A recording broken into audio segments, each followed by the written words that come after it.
하나님의 말씀 보겠습니다. 요한복음 11장 33절에서 37절 말씀입니다.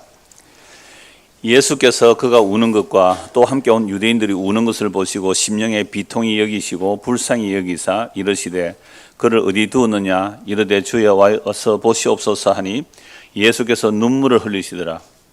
이때 유대인들이 말하되 보라 그를 얼마나 사랑하셨는가 하며 그중 어떤 이는 말하되 맹인의 눈을 뜨게 한 이 사람이 그 사람은 죽지 않게 할 수 없었더냐 하더라. 오늘 본문을 중심으로 예수님의 눈물이라는 제목으로 말씀을 나누겠습니다. 지난주에 현재 부활과 생명이라고 예수님 말씀하셨잖아요. 우리가 죽고 나서 생명 없고 죽고 나서 부활 얻는 게 아니라 예수님께서 지금 현재로 부활과 생명이라는 말씀을 하셨습니다. 그래서 예수 안에 있는 자들, 예수 믿는 자들은 죽은 자나 지금 살아있는 자나 간에 부활과 생명 안에 있다라는 말씀을 하셨죠. 그런데 예수님께서 현재로 생명과 부활이라는 이 말씀을 마르다가 믿지를 못하죠. 마리아도 마찬가지고요. 유대인들도 마찬가지예요. 오늘 우리도 마찬가지고요. 그래서 현재로 예수님께서 부활과 생명이기 때문에 나사로가 비록 죽어서 썩어서 냄새나지만 예수 안에서는 생명과 부활 안에 있는 거죠. 생명과 부활 안에 있는 거죠. 그래서 다음 주는 예수께서 나사로에 나오라고 그러세요. 왜 죽은 나사로 나오라고 그랬을까요? 여러분 곤히 잠자는 아이 깨우면 짜증내요? 기분 좋아해요? 얼마나 짜증났을까요? 누가 안 믿어서? 말하다가 마리아가 안 믿으니까 내 자는데 지금 왜 깨우냐 지금 짜증나게 한마디도 말 안 해요. 나사로는 성경에서 살아난 나사로가 말했다는 말이 없어요.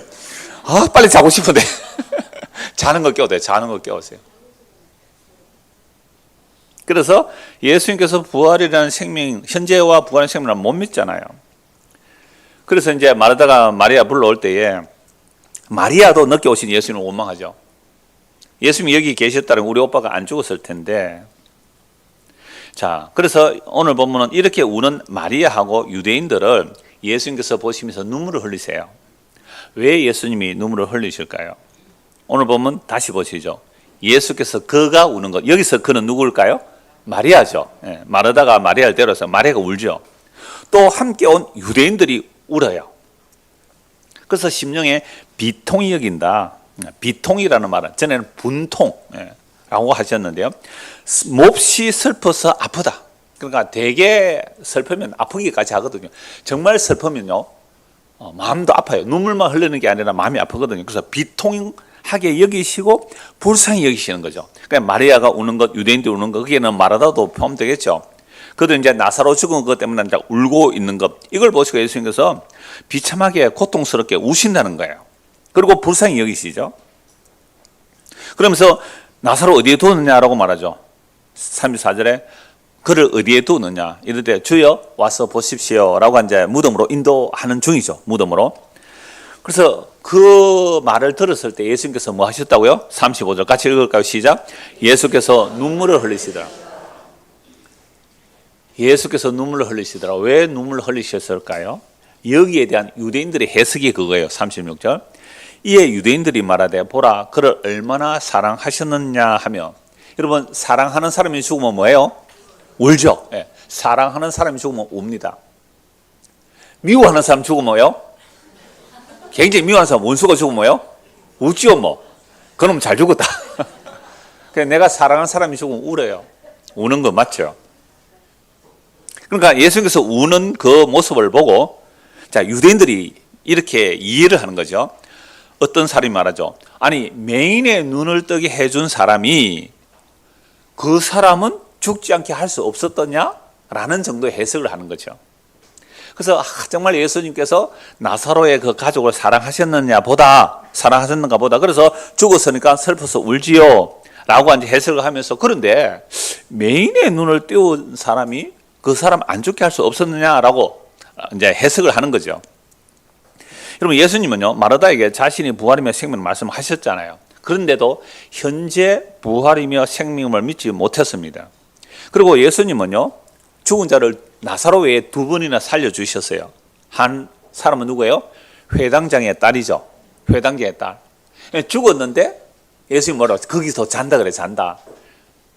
죽었는데 잔다 그러잖아요. 다른 사람은 안 데려가고 몇 사람은 데려가서 달리다굼. 그게 무슨 말이에요? 달리다굼. 소녀 일어나라. 복음성가도 있어요. 달리다굼. 일어나 그러나. 달리다굼. 이게 아람어거든요. 아람어 그 갈릴리 방언이에요. 달리다굼. 그러니까 벌떡 일어나는 거잖아요. 그 죽은 자 살려주셨죠. 그리고 나인성 과부. 그 소년을 살려준 것은 마가복음 6장이고요. 누가복음 7장에 보면 그 나인성의 과부가 있는데 그 과부의 아들이 죽어버렸어요. 얼마나 슬펐까요? 과부인데 아들 하나 있는데 아들 죽어버렸단 말이에요. 그 아들은 이제 무덤에 장례 치르고 가요. 관에 손을 대시고, 사실은 유대인들은 특별히 관을 만들지는 않거든요. 시신을 배에 감아서 동굴에 갖다 넣는데, 근데 예수님이 손을 대시는 거예요. 그거 부정한 자, 죽은 자에게 손을 대시는 거예요. 그 부정함을 예수님이 자기 입으신다는 거거든요. 그리고 일어나라 그래요. 그 청년을 일으켜서 과부에게 줘요. 그러면 예수님이 죽은 자를 두 번이나 살리셨단 말이죠. 그런데도 마르다와 마리아는 자기들이 사랑하는 오빠의 죽음이라는 현실 앞에서 예수님이 지금 내가 부활이며 생명이다, 날 믿어라 라는 말씀이 안 들린 거예요. 그 말씀이 하나도 위로가 안 됐습니다. 그러니까 예수님의 눈물은요, 예수님의 그 비통함은 지금 마르다와 마리아, 그렇게 해서 예수님께서 사랑하신 그 가족이 죽음의 세력에 붙들려서 꼼짝없어 하는 그 슬퍼하는 그들을 보고 우시는 거예요. 뭘 못 벗어나니까요? 죽음의 세력 앞에 못 벗어나는 그들을 보고 불쌍히 여기시는 거죠. 그래서 마르다와 마리아를 보시면 이제 우시는 거잖아요. 여러분, 지난주 오후에 강 목사님 오셔서 자기가 가장 행복했을 때 몇 가지를 얘기하죠. 언제 가장 행복했다고요? 첫째가 뭐요? 결혼했을 때. 사모님이 아름다우시거든요. 그래가지고 그 결혼해서 행복했다. 그러면 아이 낳았을 때 어머니가 뭐 병이 들었다가 병이 나왔을 때 그 몇 가지 행복했던 것을 얘기하는데, 그게 다 결국은 뭐예요? 내 자아의 확장성이잖아요. 그죠? 내 자아가 확장될 때 그게 기쁜 거잖아요. 내가 결혼하니까 자아가 확장되잖아요. 어머니가 안 돌아가시고 병이 나니까 자아가 확장되잖아요. 이게 행복했다는 거잖아요. 그러면서 우리는 정말 똥 누고 사는 사람이다 그러던데요. 제 똥 누는 것도 어떻게 아는지 모르겠어요. 우리가 행복하다, 기쁘다라고 하는 것들은 결국 배설물 안에 있더라 이 말이죠. 배설물 안에 있더라. 그럼 오늘 저는 거꾸로 질문할게요. 여러분들 지금까지 살아오면서 가장 슬퍼서 눈물 흘렸던 적 손가락 한번 꼽아보세요. 마음으로. 언제 눈물 흘리셨나요? 저는 장가갈 때 눈물을 흘렸어요. 슬퍼서가 아니고요. 어떻게 나 같은 인간이 세상에 장가를 다 가나 싶어가지고 저 공개적으로 다 말했어요. 나는 장가갈 형편이 전혀 안 됐거든요. 돈도 10원 없었는데 무슨 장가를 가겠어요? 그랬는데 여하튼 결혼을 했어요. 그리고 어떻게 나 같은 게 장가를 다 같이 하죠. 목사님 줄이 하는데 그냥 보통 여자가 울잖아요. 남자가 울었다니까요. 그러니까 나는 행복하기도 하고 울기도 하고 왜 그런지 모르겠어요 지금. 여하튼 여러분들이 아마 지금까지 살아오면서 울었던 적이 많을 거예요. 부모님 돌아가시거나 아니면 때로는 자녀가 먼저 갈 수도 있잖아요. 우리 교회도 그런 분들이 계시잖아요. 지금 투병 중에 있는 자녀를 둔 부모들, 아내가 지금 항암 치료 중에 있는 남편도 있잖아요. 그럴 때는 진짜 울죠. 슬퍼서 운단 말이에요. 그러니까 우리가 슬퍼서 우는 일들이 많은데요. 그런데 예수님께서 자기 사랑하는 오빠 나사로가 죽었다고 울고 있는 그 마리아와 마르다를 보시면서 왜 우시느냐 하면, 아니 지금 나사로는 죽은 거예요? 살아있는 거예요? 살아있다고요. 눈에는 죽은 자로 보이고 썩어서 냄새나지만 예수 안에서는 생명과 부활 안에 살아있는 거잖아요. 여러분, 예수님께서 이 땅에 오셔서 죽어서 소용없는 거 주시러 오셨을까요? 죽어버리면 끝나는 거 주러 오셨을까요? 눈에 보이는 이 하늘과 땅이 불타고 사라질 때 사라져 버릴 것 주시러 오셨을까요? 우리는 예수를 믿는다고 하면서도 죽어서도 괜찮은 것, 눈에 보이는 이 하늘과 땅이 순식간에 사라져도 괜찮은 것, 예수님은 그거 주러 오신 거예요. 그게 생명과 부활이에요. 찬양 때 찬양했잖아요. 예수의 죽으심이 사랑이라고요. 예수의 다시 사심이 사랑이라고요. 예수님의 다시 오심이 사랑이라고요. 예수님께서 보좌 우편에서 지금도 다스리고 계심이 그게 사랑이라고 노래했거든요.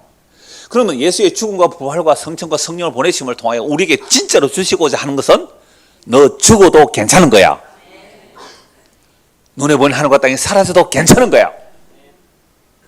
그래서 우리가 우려해야 할 내용은요, 우려해야 할 내용은 뭘 우려해야 하느냐 하면요, 눈에 보이는 썩어질 것, 그것만 목적으로 하고 사는 내 남편을 위해서 우려해야 되고요, 그것만 행복으로 이런 내 아내를 위해서 우려해야 되고요, 그것만 최고의 삶의 목적으로 두면 우리 자녀를 보고 우려해야 되는 거예요.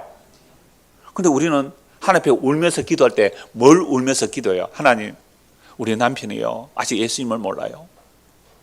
돈 번다고 정신없이 바쁘고요, 자기 취미생활 한다고 정신없이 바쁜데요, 자기는 행복하다고 그러지만 하나님 아버지, 우리 남편에게 은혜를 베풀어 주셔서 영원한 부활이며 생명이 그게 진짜 보이면 알게 해주세요 하고 눈물 흘리며 기도해 보셨네요? 아니면 남편이 바람피고 애먹인다고 하나님 저 인간 돌아와서 나만 바라보게 해주세요 이렇게 울면서 기도했나요? 우리는 후자예요, 후자. 그러니까 생명도 아니고 썩어질 것들에 대해서는 얼마나 많이 우셨나요? 교회 와서도 눈물 흘리며 운 내용이 뭐예요? 생명도 아니고 썩어질 것들을 위해서 눈물 졸졸 흘리면서 그거 달라고 기도하잖아요. 그 머리 새끼 뭐냐, 다고 했단 말이에요, 썩어질 것을. 근데 예수님은요, 아니야, 나 그런 거 주러 온 거 아니야, 썩을 양식 아니고 내 살과 피를 먹고 마셔. 다음 주에 성찬식 할 거잖아요. 내 살과 피를 먹고 마셔. 이게 영원한 생명이야. 이게 영원한 생명의 양식이야 라는 것을 주러 오셨단 말이에요. 그런데 이걸 그렇게 받아들이고 감사하고 사랑한다고 했는데도 막상 오빠의 죽음 앞에서는 예수님을 원망하면서 울고 있는 이들을 보고 예수님 또 우시는 거예요. 너희들은 내가 뭘 주러 온지 아직 모르구나.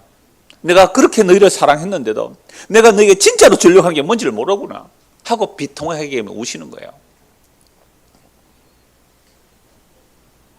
제가 25년 전에요, 이 본문 설교하면서 어떤 예화가 있는데 몇 번이나 예를 들었기 때문에 아마 여러분들이 본문, 성경 본문은 이해를 못해도 이 예언은 잘 들고 계실 거예요. 알고 계실 거예요.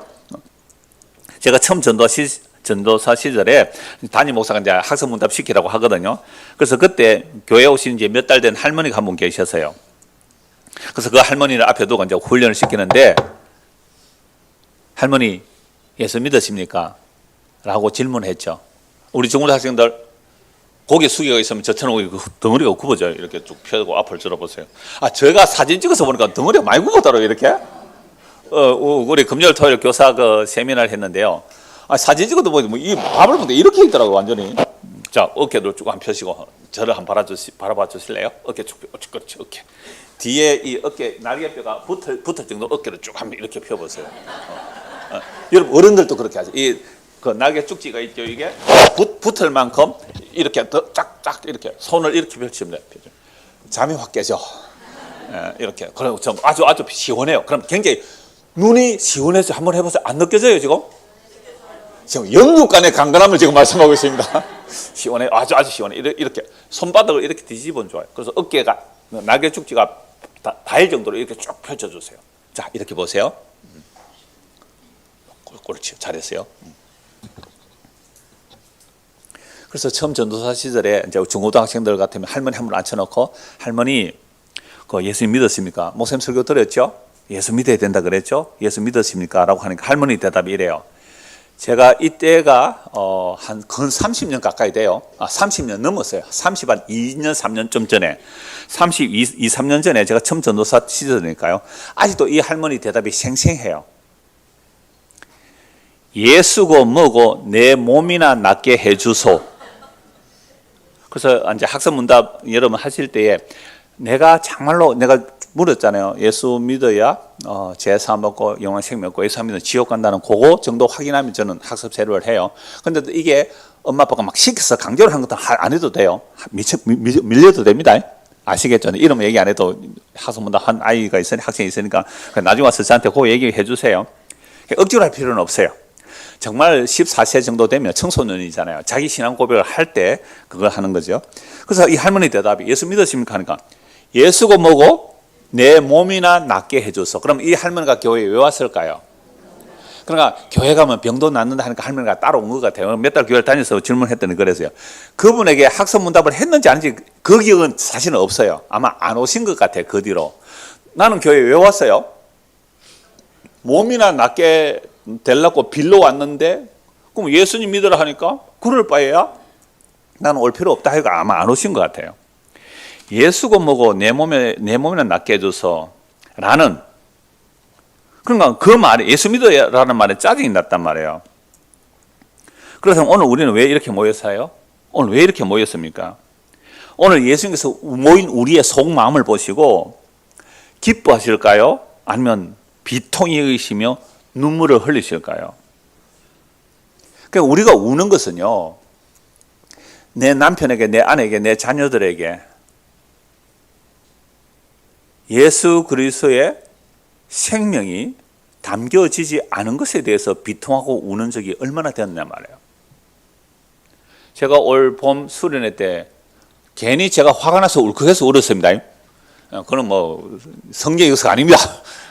그냥 지 마음이 그냥 이렇게 뭐라 합니까? 화가 나서 울은 거예요. 화가 나서. 그런 건 의미 없어요. 성경에서 예수님이 왜 우셨는가? 구약의 선지자들이 왜 울었는가? 신약의 사도들이 왜 울었는가? 이거 좀 찾아보려고 해요, 오늘. 그러면 예수님의 눈물의 의미를 알 수가 있거든요. 그럼 예수님께서 우리에게 뭘 주시러 오셨다고요? 생명과 부활을 주러 오셨어요. 근데 우리는 생명과 부활이 없다고 울어본 적은 없고, 뭐 없다고 울어봤어요? 돈 없다고 울어봤고, 설 없다고 울어봤고, 자존심 상했다고 울어봤고, 우리의 가족 먼저 죽었다고 울어봤지.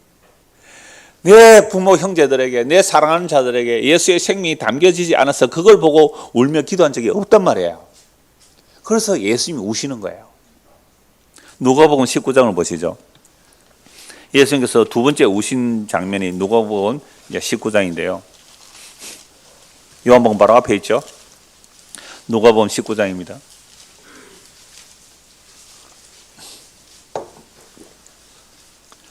(19장 41절) 가까이 오사 성을 보시고 우시며. 뭘 보고 우세요?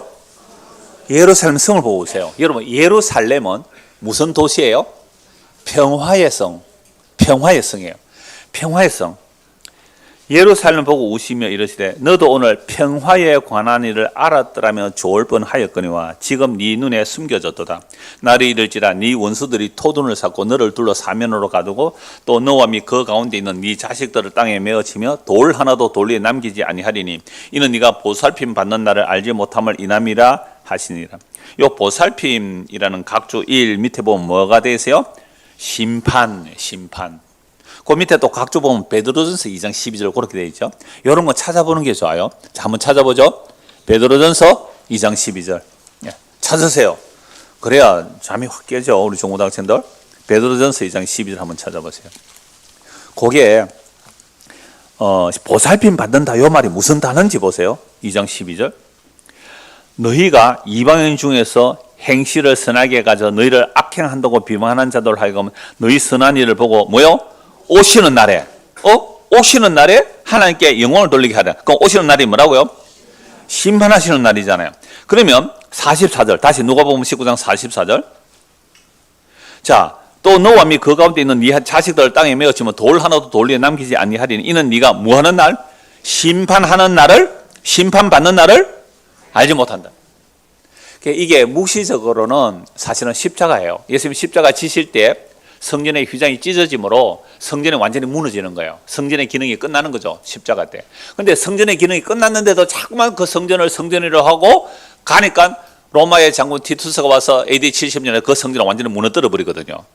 성전이 끝난 거예요. 끝났는데 자꾸 성전에 가잖아요. 심지어 누구도 성전에 가요? 베드로, 요한도 성전에 간다고요. 끝났는데 성전을. 그러니까 성령이 임해도 그래요. 성령이 임해도. 얼마나 우리의 예습과 예자가 얼마나 강하고 단단하고 끈질긴지 한번 보세요. 성령이 있으면 성령이 막 확 다 깨달아가지고 야 이제는 성전 끝났어. 성전 건물 무너져서 그렇게 안 했잖아요. 사도들이. 율법을 따라 성전에 계속 갔단 말이에요. 그래서 AD처럼 성전을 완전 무너뜨려 버리잖아요. 그래서 요 보살핌 받는 날은 예수님께서 십자가 지는 날을 몰라요, 그들이. 그 십자가 지는 날이 심판의 날인데, 근데 예수님을 믿어야 심판을 받지 않는데, 예수님을 믿어야 심판을 받지 않는데, 예수님을 믿어야 정죄를 받지 않는데, 오히려 예수님 부활이며 생명이며 우리의 죄를 용서하시기 위해서 십자가에 죽으러 오신 예수, 그 예수를 믿어야 심판을 받지 않는데, 그렇게 믿어야 보살핌을 받는데, 그들은 예수님을 제쳐두고 뭘 하고 있어요? 건물 성전에 날과 절기를 지키며 건물 성전에 12조를 바치고 건물 성전에 온갖 예물을 다 갖다 바치는 거예요. 그러면서 이 성전을 우리가 지키고 성전에 제사를 드리고 있으니 이 예루살렘 평화의 성은 영원히 평화할 거야 라고 하고 있는 그들을 보고 우신다고요. 그들을 보고 우세요. 내가 너희에게 진짜 평화를 주러 왔다. 너희는 하나님과 너희 사이에 원수가 되는데 그 원수에 대한 담을 내 죽음으로 허물기서 내가 평화의 사신으로 왔다. 너희들이 내 말을 듣고 믿어라. 내 살을 먹고 내 피를 마시라. 그것이 하나님과 너희 사이에 원수된 것을 무너뜨리고 참된 평화, 참된 샬롬, 우리말로 참된 안녕이 주어질 거야. 근데 그 예수를 안 믿어요. 예수 말을 안 믿고요. 우리는 성전 붙들고 있을 거예요. 우리는 율법 붙들고 있을 거예요. 우리는 내가 지키는 이 제사 행위 붙들고 있을 거예요. 예수님 우세요? 우신다고요. 그러니까 지금 예수님께서 말씀을 전하고 있는 동안 보살피는 순간이에요. 보살핌을 받을 때 그 심판의 날을 알지 못해서 울고 계신다고요. 오늘 예수님께서 우리를 보실 때 울고 계실까요? 기뻐하실까요? 저는요, 울고 계신다고 봐요. 우리가 평소에 무엇으로 행복해하고 무엇으로 슬퍼하는지를 보세요. 우리가 지난 한 주간 무엇으로 기뻐했고 무엇으로 슬펐는지 한 주간에 울었던 것 한번 생각해 보고요. 한 주간 기뻐서 행복했던 거 한번 생각해 보세요. 무엇 때문에 행복했어요? 찬양대원들, 지난 한 주간 무엇 때문에 행복했어요? 밥이 맛있었어요? 커피가 맛있었어요? 자녀의 성적이 올랐어요? 무엇으로 슬퍼했어요? 전부 다 무슨 내용이었습니까? 썩어질 것, 생명도 아니고 썩어질 것 때문에 울고 웃었잖아요. 예수님께서 그런 찬양대원들을 보고 뭐 하실까요? 울고 계시겠죠. 이쪽에는 말 안 할게요. 우리가 평소에 그렇게 삽니다. 그래서 정말 이 말씀을 알면요, 세상에서 행복하다고 막 웃고 있잖아요. 울어야 돼요. 그거 울어야 돼요. 세상에서 행복하다고 막 수능 만점 먹었다고 막 폴짝폴짝 뛰면 그거 보고 울어야 돼요. 예수 안 믿는 그거 보고 울어야 돼요. 그런데 나는 번호를 밀려서 버렸어요. 알아요? 번호 밀려서는 거? 번호 밀려서면 어떻게 돼요? 빵점이지 뭐. 하고 막 울고 있을 때 웃어야 돼요. 웃어야 돼요. 왜? 그 한 번의 실패를 통하여 너의 인생이 너에게 달린 것이 아니고 네 손끝에 달린 것이 아니고 너가 너의 주는 예수님하고 한 해 재수할지라도 회개하고 예수 믿으면 그게 진짜 영원한 복이기 때문에 이걸 부모들이 말해줄 수 있어야 돼요. 이걸 말해줄 때 우와! 우리 엄마 아빠가 믿는 예수는 진짜구나! 그런데 엄마 아빠가 세상에 썩어질까 가지고 막 울고 불고 해보세요. 어머니, 아버지, 지금 무엇 때문에 울고 웃습니까? 지금 썩어질 거 가지고 왜 그렇게 울고 웃고 계십니까? 썩지 않을 것으로 예수님 오셨잖아요. 라고 말을 해야 종문학생도 그렇게 하실 수 있죠. 네. 그런데 공부 안 하고 맨날 놀다가 그 말하면 부모님들 매를 드십시오. 그건 매를 맞아야 할 일이에요. 그래서 하나님께서는요, 햇빛과 비를 악인과 선인에게 동일하게 주시죠. 여러분들에게 24시간 똑같이 줍니다. 그죠? 그래서 여러분들은 이 땅에 사는 동안 열심히 공부를 해야 성적이 올라가요. 물론 일주일에 하루는 쉬어야 돼요.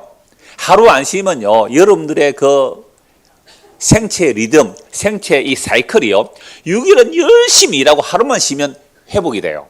물론 평소에도 하루에 한 7시간, 8시간 자는 게 충분히 쉬어주는 것이 필요한데 정말 공부 잘하는 아이들은요, 충분히 잠을 자요.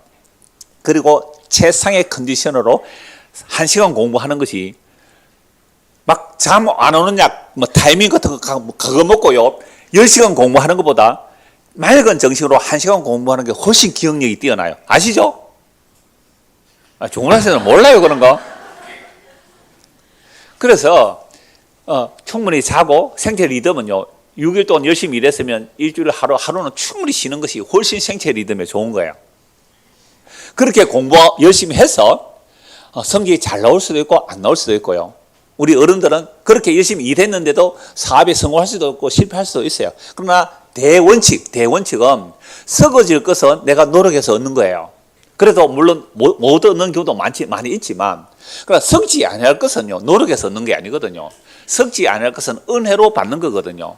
그러니까 썩지 않을 것을 우리는 받으러 왔는데 썩지 않을 것을 받는 것도 하나의 방법은 있어요. 그 방법은 그냥 말씀 보는 거예요. 기도하는 거예요. 물론 말씀 보고 기도했기 때문이라는 조건을 달면 그건 또 행위가 되지만, 그러나 마땅히 밥을 먹듯이 말씀을 먹어야 돼요. 말씀을 듣고 말씀을 보면, 야, 내가 그동안 무엇 때문에 웃었고 무엇 때문에 울었는지 검사를 해보면 드러나요 안 드러나요? 드러나요. 와, 예수님이 나를 보시고 뭐 하시겠다? 울고 계시겠구나. 이게 예수님의 눈물이에요. 이게 예수님의 눈물이에요. 히브리서 2장 보시죠. 또 예수님이 우세요. 예수님이 또 우세요. 베드로전서 앞쪽입니다. 히브리서 2장 14절. 히브리서 2장 14절. 자녀들은 혈과 육에 속하였으며 그도 또한 같은 모양으로 혈과 육을 함께 지니심은 죽음을 통하여 죽음의 세를 잡은 자고 마귀를 멸하시려고. 예수님이 이 땅에 왜 오셨어요? 마귀를 멸하는데, 마귀가 무슨 세를 가지고 있어요? 죽음의 세력. 그러니까 지금 마르다와 마리아가 왜 울어요? 유대인들이 왜 울어요? 죽음의 세력에 붙들려 있잖아요. 그래서 예수님이 현재 부활과 생명으로 왔는데도 불구하고 그들은 죽음의 세력 앞에서 울고 있는 거예요. 그래서 예수님이 비통히 여기는 거예요. 얘들아, 너희들이 지금 죽음의 세력에 붙들려 있다. 내가 그 죽음의 세력을 물리치려고 이기려고 내가 이렇게 왔지 않니? 그러니까 내 안에 있으면 너희는 생명 부활에 있는 거야 라는 것을 믿어라. 못 믿잖아요.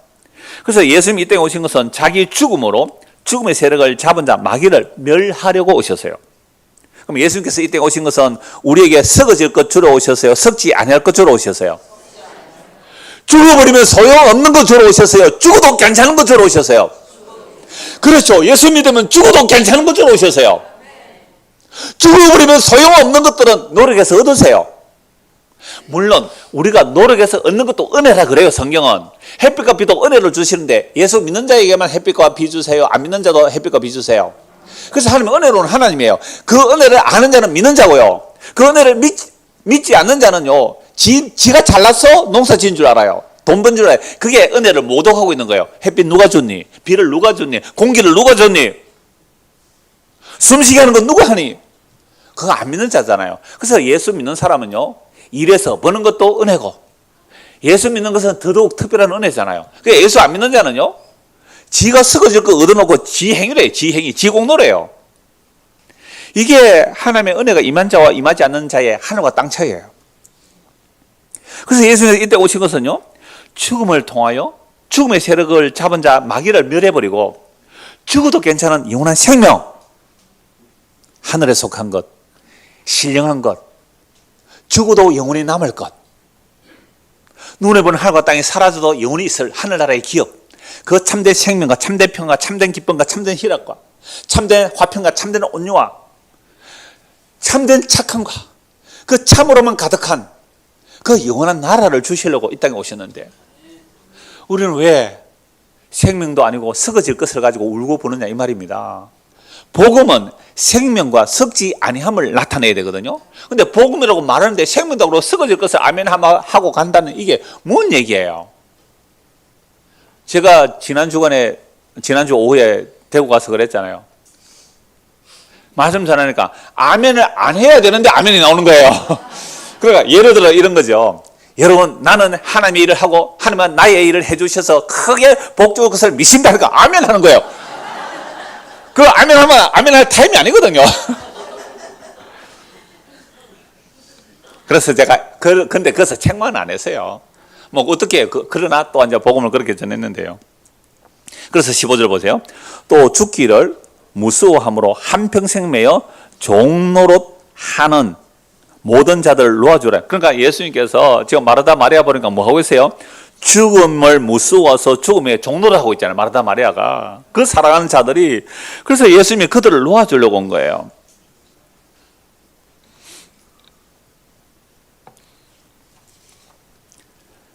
그래서 그 밑에 말씀 좀 더 볼게요. 이는 확실히 천사들을 붙들어 주려 함이 아니요 오직 아브라함의 자손들을 붙들어 주려 하심이라. 그러므로 그가 범사의 형들과 같이 대신 마땅하도다. 이는 하나님의 이름을 하시고요 자비하고 신실한 대제사장이여 백성의 죄를 속량하려고 오셨어요. 그가 시험을 받아 고난 당하셨은즉 시험 받는 자들을 능히 도와주시죠. 히브리서 5장입니다. 5장 6절 보시죠. 또한 이와 같이 다른 데서 말씀하시되 네가 영원히 멜기세덱의 반차를 따른 제사장이라. 예수님께서는 아론의 계통이 아니잖아요. 멜기세덱의 반차. 그래서 유다 지파로 오세요. 제사를 담당한 지파에서 안 오고 유다 지파 오신 것은 멜기세덱의 반차를 따른다는 그 시편 110편 4절의 말씀대로 예수님께서 유다 지파로 오셨죠. 그래서 네가 영원히 멜기세덱의 반차를 따른 제사장이라. 이거 시편 110편 4절에서 말씀하고 있거든요. 110편 1절은 주께서 내 주에게 말씀하실 때 다윗이 성령의 감동으로 예수님을 주라고 고백한 그 주님이 뭐라고요? 영원한 멜기세덱 반차를 따른 제사장으로 오셔서 영원한 제사장 오셨어요. 7절 그는 육체에 계실 때에 자기를 죽음에서 능히 구원하실 이에게 심한 통곡과 뭘로요? 눈물로. 예수님께서 세 번째 눈물이에요.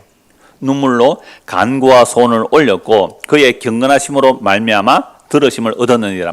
그가 아들이시면서도 받으신 고난으로 순종함을 배워서 온전하게 되셨은즉 자기의 순종하는 모든 자에게 영원한 구원의 근원이 되시고 하나님께 멜기세덱의 반차를 따라 대제사장이라 칭하심을 받으셨느니라. 자, 예수님 눈물 첫째 언제 흘리셨어요? 마르다와 마리아가 오빠 죽었다고 울고 있으니까 내가 온 것은 죽어도 괜찮은 생명과 부활을 주러 왔는데 너희들은 오빠 죽었다고 그렇게 나를 원망하면서 울고 있구나. 너희는 아직도 내가 왜 왔는지 모르구나 라는 그 비통함. 그게 예수님께서 마르다와 마리아를 보시면서 울고 계시는 거잖아요. 두 번째, 예루살렘 성을 보시고 왜 우세요?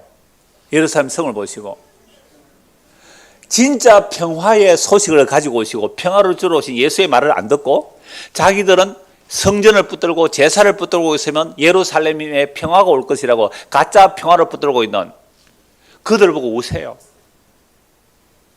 오늘 이 세상에 평화를 누가 지켜준다고 그래요? 힘이 지켜준다고. 그래서 평화 유지군이, 유엔의 평화 유지군이 있다고요. 힘으로 평화를 지킨다고요. 우리도 왜 자꾸만 어마어마한 돈을 들여서 무기를 마련해요? 북한은 왜 저렇게 핵무기를 만들어요? 재래식 무기로는 우리에게 게임이 안 돼요. 여러분, 대한민국 무기 그 국방력이요 세계 6위입니다. 세계 6위. 북한은 잽이 안 돼요. 그런데 북한은 아예 잽이 안 되니까 자꾸만 핵무기 하나 만들어서 이게 비대칭이잖아요. 그래서 남한하고 한번 붙겠다고 하는 거 아닙니까? 그러니까 우리나라도 거기에 상응하는 무기들을 더 만들려고 하는 거죠. 그러니까 우리나라 무기 비용만 남한과 북한이 들어가는 여러분 전쟁 무기 비용만 몽땅 경제 활동으로 사용하면요 남한과 북한에 굶어 죽을 사람이 한 명도 없어요. 그런데 왜 우리는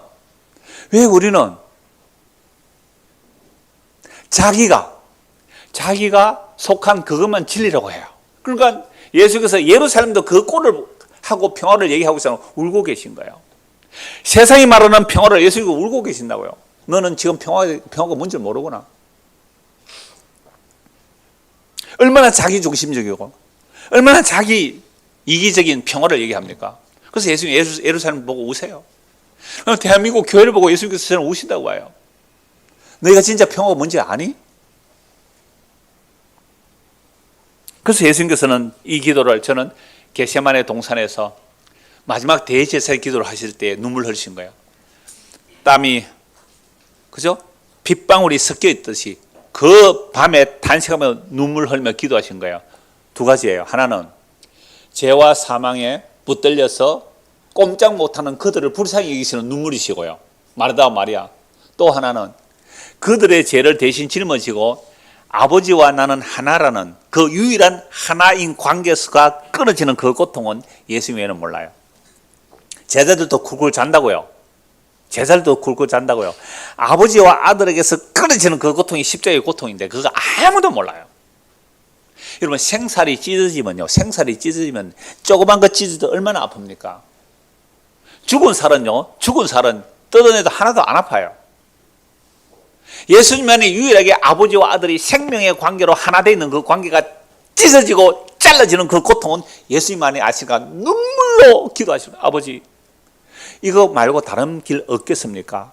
그러나 내 뜻대로 마시고 아버지 뜻대로 되기를 원합니다 했을 때 뭘 지세요? 결국 십자가를 지시잖아요. 그래서 예수님은 눈물과 탄식으로 기도하세요.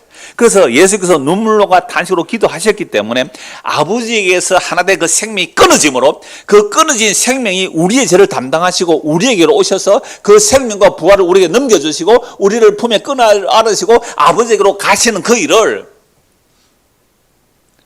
찬양대 찬양한 것처럼 그의 죽으심이 사랑이고요, 그의 살아나심이 사랑이에요. 그가 하늘로 오르시고 부활하셔서 성령을 보내주심이 사랑이고요, 그 성령이 임한 자는 이 복음의 말씀을 듣고 믿으면서 이제 예수를 믿는다는 것은 생명과 썩어질 것을 바라보게 하시는 것. 그래서 우리에게 일어나는 아픔과 고통과 눈물들은요, 왜 그걸 가지고 우니? 물론 인간적으로 울 수밖에 없어요. 저는 부모님 돌아갔을 때 거의 안 울었어요. 눈물이 안 나는 걸요. 예수 믿고 죽었으면 됐죠. 뭘 우려요 그걸. 안 울었어요 저는. 조금 화성장에 들어갈 때 조금 울컥했나 그 정도지. 그 아무 의미 없었어요. 뭐 흙이 흙으로 돌아가는데 그게 뭐 울 일이에요. 제가 만약 아버지 어머니가 예수 안 믿고 돌아가셨다면 많이 좀 울었을까요? 좀 더 복음을 전했으면 어땠을까 하는 안타까움이 있어요. 어떤 분이요, 지난주 금요일 두 분이 동시에 전화 왔어요.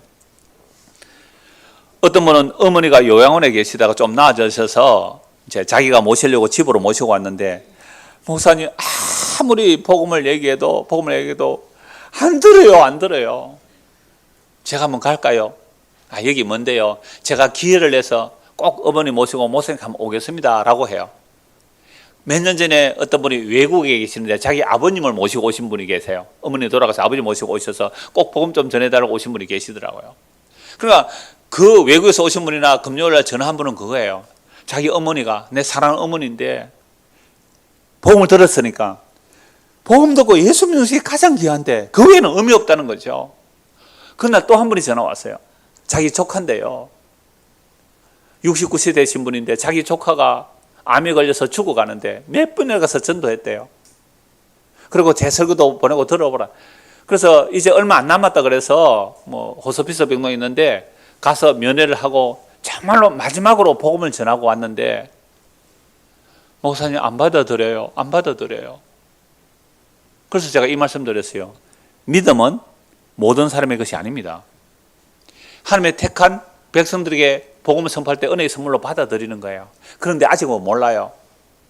혹시 전화가 되면 죽기 직전이라도 복음을 전하세요. 죽기 직전이라도 회개하고 예수 믿을 수 있잖아요. 강도가 그랬잖아요. 한편 강도가 주여 나를 기억하소서, 오늘 네가 나와 함께 나원에 이르리라. 예수께서 용서하시는 그 기도를 들은 거야. 아버지 저들의 죄를 용서하소서, 저들이 행하는 짓을 알지 못하나이다. 십자가에 죽어가는 가장 그 저주받는 마지막 죽음의 순간에 예수 믿고 영원한 생명 얻으세요. 이걸 성경은 복이라 그래요. 이걸 영원한 복이라 그래요. 이걸 진짜 복이라 그래요. 우리가 다 죽어요. 우리가 다 죽는다고요. 일사가고 오페라. 지방에서 우리 주기철 목사님 일대기를 오페라 극으로 만들었어요. 지방에서 물론 뭐 창원시, 뭐 경남도에서 지원하고 해서 상당히 잘 만드는 거예요. 거기 주인공이 제가 좀 아는 분이에요. 그래서 그 주인공 이제 어제 한번 보러 갔는데, 어떤 분이 표를 주셔서 보러 갔는데, 거기서 자주 나온 내용이 그거예요. 한 번 죽는 것은 사람에 정한 것이요, 한 번 죽는 것은 사람에 정한 것이요.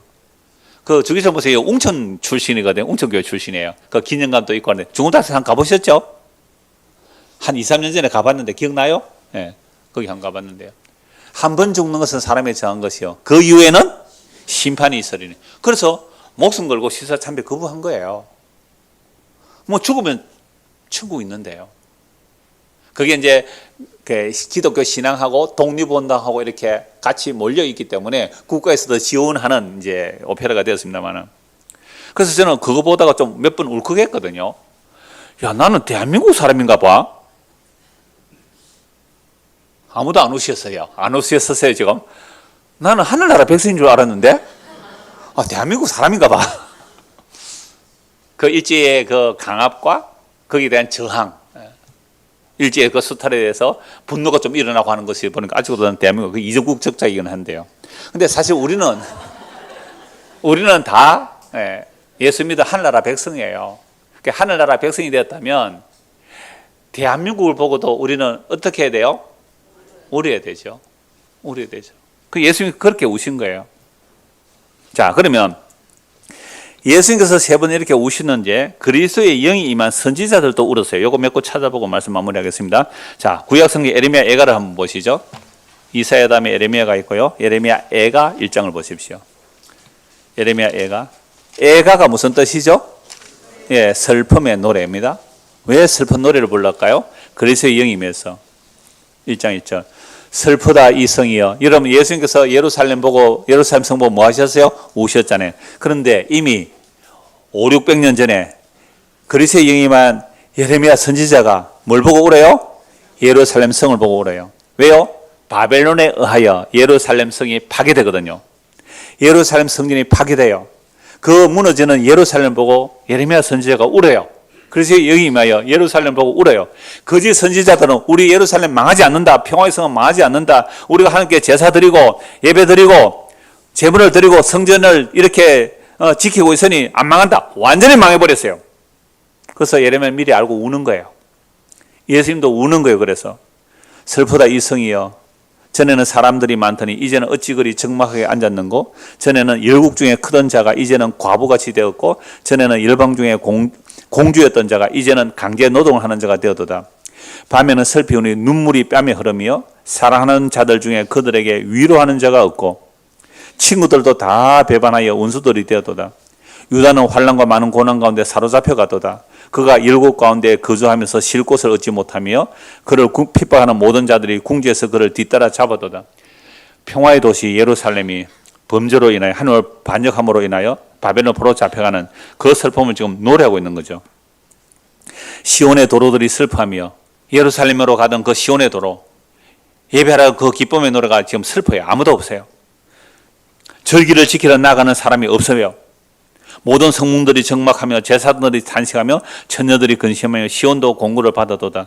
그의 대적들의 무리가 되고 그의 원수들이 형통하면 그의 죄가 많으므로 여호와께서 그를 공고하게 하셨습니다. 어린 자녀들이 대적에게 사로잡혔도다. 그래서 예수님께서 예루살렘 성을 보고 우시잖아요. 나중에 로마 군대가 와서 그 어린 아이들을 다 잡아 죽여요. 그래서 영이 임한 예레미야 선지자가 이렇게 울고 있어요. 또한 예수님 십자가에 죽으시고 부활 성천하셔서 성령을 부어주셨어요. 성령이만 사도들도 울고 있다고요. 사도행전 20장입니다. 사도행전 20장 보십시오. 베드로는요, 바울 사도는요, 복음을 전하면서 왜 울었을까요? 20장 28절입니다. 사도행전 20장 28절. 자, 가운데 예수님이 우셔요. 가운데 예수님이 오세요. 예수님의 영을 받은 예레미야가 울지요. 예수님의 영이 임한 바울 사도가 울어요. 왜 우는지를 보십시오. 여러분은 지금 바울은요, 예루살렘으로 가고 예루살렘 갔다가 로마서 가서 죽을 거 알아요. 그래서 에베소 교회 장로들과 만나서 헤어지면서 부탁하는 내용입니다. 여러분은 자기를 위하여 또는 온 양떼를 위하여 삼가라. 성령이 그들 가운데 여러분을 감독자로 삼고 하나님이 자기 피로 사신 교회를 보살피게 하셨다. 그러면 이때는 뭐 장로는 물론 목사이기도 한데요. 목사와 장로에게 부탁한 게 뭐예요? 바울 사도가 하나님이 무슨 피로요? 자기 피로. 교회는요, 하나님의 피가 흘려야 돼요. 교회는 하나님의 피가 흘려요. 하나님의 피고 누구 피예요? 예수의 피가 있어야 교회예요. 교회가 예수의 피가 사라지는 순간 교회 아니에요. 6월절 어린 양 밤에, 6월절 밤에 어린 양의 피를 바르면 살아요. 어린 양의 피가 없으면 죽어요. 어린 양의 피 밖에 나가면 죽어요. 교회가 예수의 피가 사라지면요, 아무리 보암직한 건물을 만들고 아무리 보암직한 훌륭한 프로그램을 만들고 수십만 명, 수만 명이 모인다 할지라도요, 수천 명, 수만 명이 모인다 할지라도요, 예수의 피가 사라지면 그거 교회 아니에요. 하나님이 자기 피로 사신 교회를 보살피게 하시느니라. 내가 떠난 후에 살아온 이리가 여러분에게 들어와서 그 양떼를 아끼지 아니하며 또한 여러분 중에서도 제자들을 끌어 자기를 따르게 하려고 어그러지 말아 하는 사람들이 일어날 줄 내가 아노라. 그러니까 이단들은요, 교회 안에서도 나오고요, 교회 밖에서도 와요. 똑같은 바울 사도의 가르침을 받은 교회 안에서도 이단이 나오고요, 교회 밖에서도 이단이 들어온단 말이에요.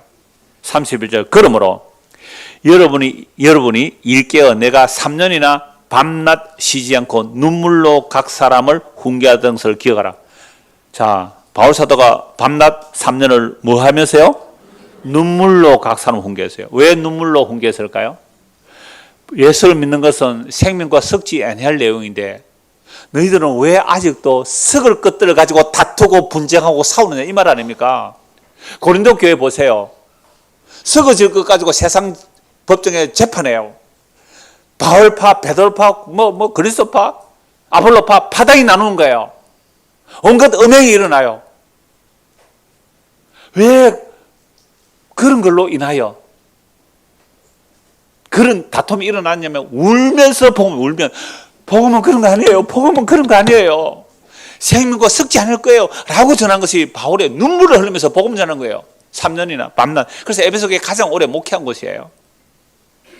기억하라.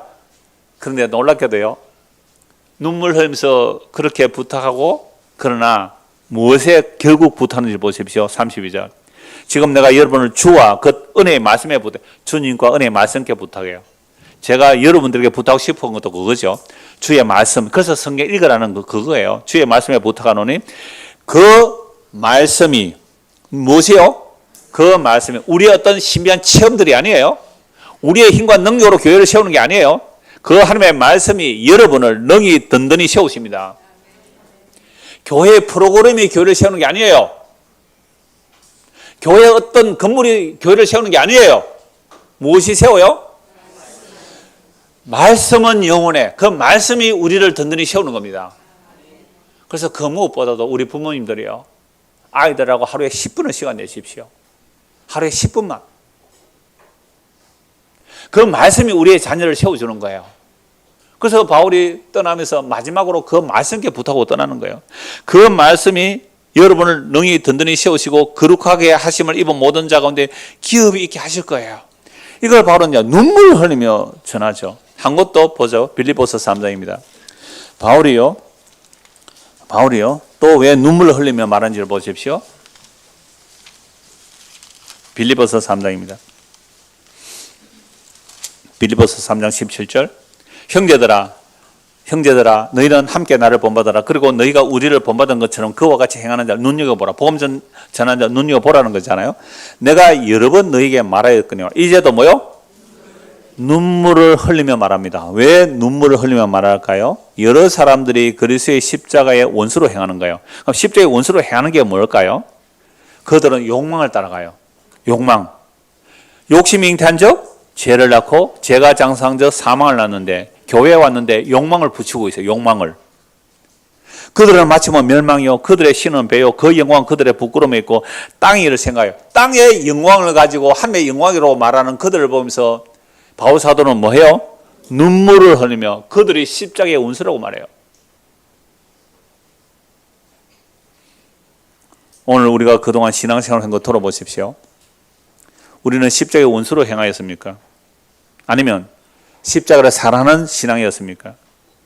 십자가의 원수라는 것은요, 땅의 영광이에요. 땅의 영광. 땅의 영광을 복이라고 여기고 썩어질 영광, 우리가 죽으면 끝나는 영광, 눈에 보이는 하늘과 땅이 사라지면 끝나는 그 영광을 하나님의 영광이라고 하나님의 영광, 하나님의 영광, 하나님의 영광 했던 이들이 십자가의 원수였네요. 이걸 보고 바울은 울어요. 바울 사도가 오늘 한국교회에서 목회한다면 밤낮 3년이 아니라 30년을 울 것 같아요. 무슨 영혼을 위해서 가느냐고요. 무슨 영혼을 위해서. 십자가의 원수로 행하는 이 교회를 보면서 바울이 얼마나 눈물을 흘릴까요? 예수님이 그렇게 울고 계세요. 지금 하늘에서도 울고 계신다고요. 성령이 우리 안에서 탄식하고 계세요. 성령이 우리 안에서 탄식하는데, 로마서 8장 26절에 34절은 예수님이 하늘 보좌에서 우리 위해서 탄식하고 계세요. 그게 하느님의 눈물이에요. 건정생시에 동화 하느님의 눈물. 그건 아이들에게 좀 읽혀주시도 좋아요. 그 다음에 그 건정생시에 그 산문집이 아직도 서점에 이렇게 비치되어 있더라고. 일반 서점에 가보니까. 토끼가 동화예요. 하나님, 토끼가 풀을 뜯어먹으려고 하다가 풀이 살아있잖아요. 풀이 아파 이러니까요. 토끼가 마음이 약해가지고 풀을 못 뜯어먹네요. 풀도 아프잖아요. 아파 그래. 토끼가 풀을 못 뜯어먹어요. 그래서 하나님께 물어봐요. 하나님은 뭘 먹고 사세요? 그러니까 하나님 먹는 거 뭐 몇 가지, 나 바람 한 줌, 뭐 이슬 한 줌, 이렇게 몇 가지를 얘기를 해요. 그러니까 이 토끼가 이제 굶어 죽어야 되죠. 풀을 못 뜯어 먹으니까. 그럴 때 토끼 얼굴에 물 한 방울이 뚝 떨어지네요. 하느님의 눈물. 하나님께서 오늘날 이 세상을 보고 우시지 않겠어요? 나는 너희에게 내 살과 피를 주므로 생명과 썩지 아니할 것을 주러 왔는데 너희들은 썩을 것을 더 달라고 울고 있구나. 썩어 없어질 것, 죽으면 사라질 것, 눈에 보이는 하늘과 땅이 사라질 때 영원하지 않을 그것을 위해서 울고 웃고 있구나. 예수님 지금도 눈물 흘리지 않겠어요? 그래서 구약의 선지자들이, 신약의 사도들이 운 이유가 이거예요. 예수님께서 이 땅에 죽기까지 하시면서 우리에게 주시고자 하신 것은 생명과 썩지 아니할래요. 부활과 생명이신 예수 자신을 우리에게 주러 오셨는데 우리는 그것 없는 우리의 자녀들 보고 울고 기도하고, 하나님 우리 아들에게, 딸에게, 우리 가정에게. 여러분, 그래도 저도 어려서 기도하니까 제일 먼저 우리 나를 중심으로 확장되더라고요. 예수 믿게 해달라고.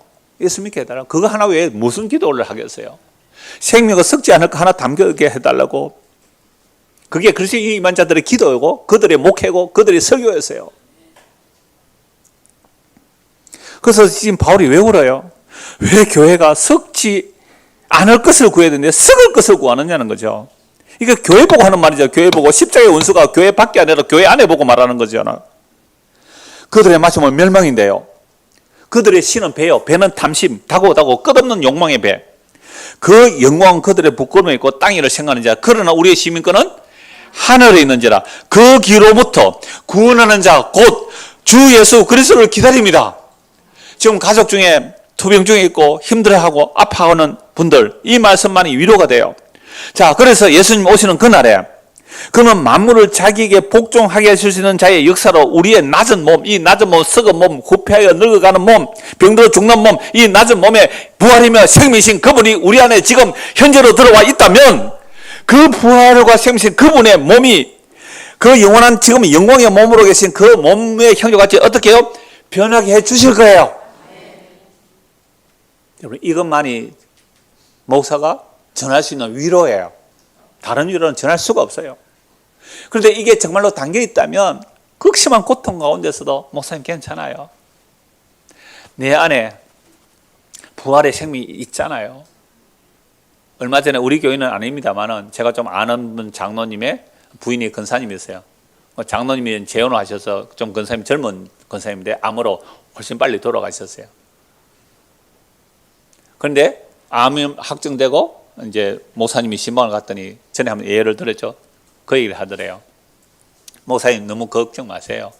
우리가 한번 죽는 것은 다 죽는 거 아닙니까? 그러나 내 안에 예수의 생명이 있으니까 나 죽으면 괜찮아요. 우리의 이 낮은 몸, 늙어가는 몸, 죽을 몸에 부활이며 생명이신 예수님이 우리 안에 담기기 위하여, 우리의 이 연약한 질거 안에 부활과 생명이 담기기 위하여 예수님 뭘 하셔야 돼요? 십자가에 죽으셔야 돼요. 살을 찌고 피를 흘리셔야 돼요. 그리고 부활성천하셔서 성령으로, 영으로 우리 안에 오셔야 돼요. 이걸 우리는 믿습니다 그래요. 이걸 복음을 믿습니다 그래요.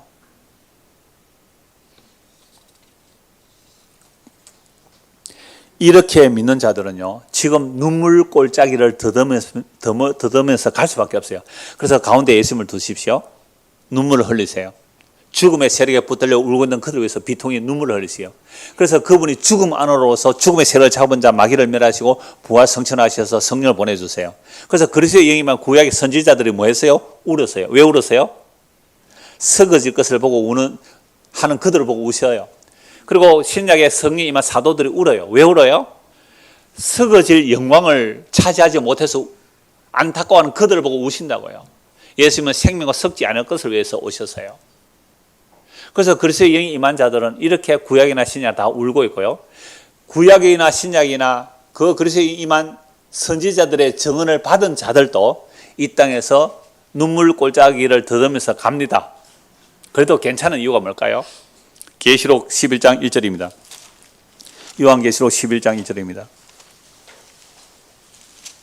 여러분, 눈에 보이는 세상이 전부라면 얼마나 슬프겠어요. 11장 1절. 또 내게 지팡이 같은 갈대를 주며 말하기, 일어나서 하나님의 성전과 제단과 그 안에서 경배하는 자들을 청량하되 성전 바깥 마당은 청량하지 말라. 그냥 두라. 이것은 이방인에게 주어선저 그들이 거룩한 성을 42달 동안 짓밟으리라. 내가 나의 두 증인에게 권세를 주리니 그들이 굵은 베옷을 입고 1260일을 예언하리라. 이거 수요 전에 말씀드렸는데요. 자, 두 증인이 무슨 옷을 입어요? 굵은 베옷을. 여러분, 굵은 베옷을 언제 입어요? 초상 때 입잖아요. 부모님 돌아갔을 때 입잖아요. 그런데 굵은 베옷을 입고 증언을 해요. 이건요, 먼저 구약의 선지자를 말해요. 왜 구약의 선지자냐 하면요, 6절 보세요. 하늘을 닫아 비를 3년 6개월 동안 못 오게 하죠. 3년 6개월. 누가요? 엘리야. 그리고 물을 피로 변해. 누구예요? 모세잖아요. 그래서 엘리야, 모세와 엘리야가 굵은 베옷을 안 입었지만 굵은 베옷을 입은 자로 말해요. 왜요? 심판을 전하니까. 심판을. 구약에 1260일, 달수로 하면 42달, 날짜로 하면 1260일, 해로 하면 3.5년. 신약도 마찬가지예요. 십자가를 중심으로 아담으로부터 예수님 때까지 거의 3.5예요. 이건 연수로 안 해도 돼요. 3,500년으로 봐도 되고요. 그러면 2000년으로 봐도 상관없어요. 십자가부터 재림 때까지 그게 3.5예요. 왜요? 하나님의 천지 창조는 뭐로 완성해요? 7로 완성하니까. 그래서 구약에 그 선지자들이 1260일을 굵은 베옷을 입고 예언해요. 신약의 그리스도에 임한 사도들도 1260일 42달 3.5년을 굵은 베옷을 입고 예언한다고요. 이게 요한계시록 12장 쭉 제가 다 찾아놓았으니까요. 그거 참고해서 보시면 될 거예요. 그래서 구약과 신약의 모든 증인들은 뭘 했다고요? 눈물을 흘렸습니다. 그 가운데 예수님이 계시고 예수님이 우셨잖아요. 그리스도에 임한 자들 우셨다고요. 근데 놀랍게도 그렇게 우는 자들 눈물을 씻겨주세요. 요한계시록 7장을 보십시오. 7장 13절입니다. 장로 중 하나가 응답하여 나에게 이르되 이 흰옷 입은 자들이 누구면 또 어디서 왔느냐? 예수 믿으면 흰옷을 입어요. 의의 세마포옷을 입혀주세요. 내가 말하기를 내 주여 당신이 아십니다. 하니 그가 나에게 이르되 이는 어디서 와요? 큰 환란에서. 여러분, 성도는요, 예수님 재림 직전에 7년 대환란이 아니에요. 구약이나 신약이나 3.5년, 4년, 구약의 성도들 3.5년 환란을 당하고요. 신약의 성도들 3.5년 환란을 당해요. 그러면 뭐예요? 몇 년이에요? 7년이에요. 7년이 어떤 사람은 70년일 수도 있고요. 어떤 사람은 7일일 수도 있잖아요. 완전한 개념이죠. 그래서 그 환란을 통해 뭘 바라보게 해요? 우리의 환란을 통해 뭘 바라보게 해요? 진짜 환란 당하신 예수님의 십자가를 바라봐요. 진짜 환란은 하나님이 사람이 되어 죽는 것이 진짜 환란이에요. 진짜 환란은 그 하나님의 죽으심이 십자가를 바라보게 하는 게 이 땅의 성도들이 당하는 환란이에요. 그 환란 통하여, 그 고난 통하여 십자가를 바라보게 하시는 것이 하나님의 뜻이에요. 이게 구약과 신약의 동일해요. 그래서 큰 환란에서 나오는데 그 큰 환란을 나오는 자들이 십자가를 바라보게 되고 그 예수를 믿으니까 그 피 뿌리는 옷을 입네요. 십자가에 피 뿌리는 옷을 입어요. 14절 내가 말하기를 내 주여 당신이 아시나이다 하니 그가 나에게 이르되 이는 큰 환란에서 나오는 자들인데 어린 양의 피에 그 옷을 씻어 희게 하였느니라. 그러므로 그들이 하나님의 보좌 앞에 있고 또 그의 성전에서 밤낮 하나님을 섬기며 보좌에 앉으시니까 그들 위에 장막을 치시니 그들이 다시는 줄이지도 아니하며 목마르지도 아니하고 해나 아무 뜨거운 기운에 상하지도 아니하리니. 같이 읽읍시다. 이는 보좌 가운데 계신 어린 양이 그들의 목자가 되사 생명수 샘으로 인도하시고 하나님께서 그들의 눈에서 모든 눈물을 씻어 주실 것이며. 계시록 21장에도 나와요. 새하늘과 새 땅에서 그들의 모든 눈물을 씻어 주실 거예요. 거기는 다시 슬픔이나 곡항이나 아픔이나 죽는 것이, 사망이 다시 없어요. 이것이 이 땅에서 눈물 골짜기 더듬어 가다가 십자가에서 예수를 바라보고 예수를 믿는 자들에 가는 걸음이고요. 그 다음에 그렇지 않은 자들, 예수라는 그 부활과 생명 예수에 담기지 않는 자들은요, 주님 오시는 그날에 부활하긴 해요. 생명 없이 부활하여 영원한 둘째 사망이에요. 여러분, 이게 성경의 줄거리고 핵심이죠. 그래서 오늘 저와 여러분들이 우리의 삶의 현장에서 일어나는 수많은 눈물 골짜기에서 십자가 지신 예수가 바라보이고 믿어진다면 지금 죽어도 괜찮은 거고요, 하늘과 땅이 사라져도 괜찮은 거예요. 이게 예수님께서 현재의 부활임의 생명이신 그분 자신을 우리에게 주기 위하여 이 땅에 오셔서 십자가에서 살찌고 피를 흘려주신 겁니다. 이 복음을 믿고 살아가는 저와 여러분 되기를 소원합니다. 하나님 아버지, 우리는 세상에 썩어질 것 때문에 많이도 울었습니다. 썩어질 것 조금 얻었다고 많이도 기뻐했습니다. 그러나 하나님의 택한 백성은 그런 것들로 울고 불고 하게 하실 것이 아니고 예수 그리스도의 십자가를 바라보게 하십니다. 지금도 눈물 골짜기를 더듬으면서 가는 우리 형제 자매들이 있습니다. 그 눈물 골짜기에서 진짜로 고난받지 않아야 할, 저주받지 않아야 할, 눈물 흘리지 않아야 할 하나님의 아들 예수님이 십자가를 지신 그 눈물의 고통을 보게 하시고 믿게 하셔서 그리스도 안에서 현재적으로 생명과 부활을 맛보며 누리며 살아가는 성도가 되도록 은혜를 베풀어 주시옵소서. 예수 그리스도를 받들어 기도드리옵나이다. 아멘.